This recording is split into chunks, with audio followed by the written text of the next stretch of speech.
कुठेतरी जम्मू काश्मीरमध्ये शांतता प्रस्थापित होते, मोठ्या प्रमाणात टुरिस्ट चालले आहेत, हे सहन न झाल्यामुळे करण्यात आलेला हल्ला आहे। पण याच्यामुळे जम्मू काश्मीर आणि भारत कुठेही मागे वळून पाहणार नाही।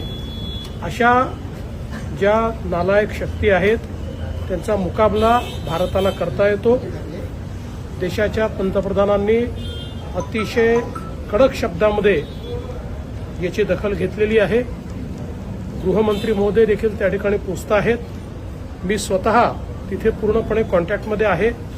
आता जी काही यादी आमच्याकडे आलेली आहे त्याच्यामध्ये महाराष्ट्रातले 2 हे मृत्युमुखी पडलेले आहेत, काही जखमी देखील आहेत।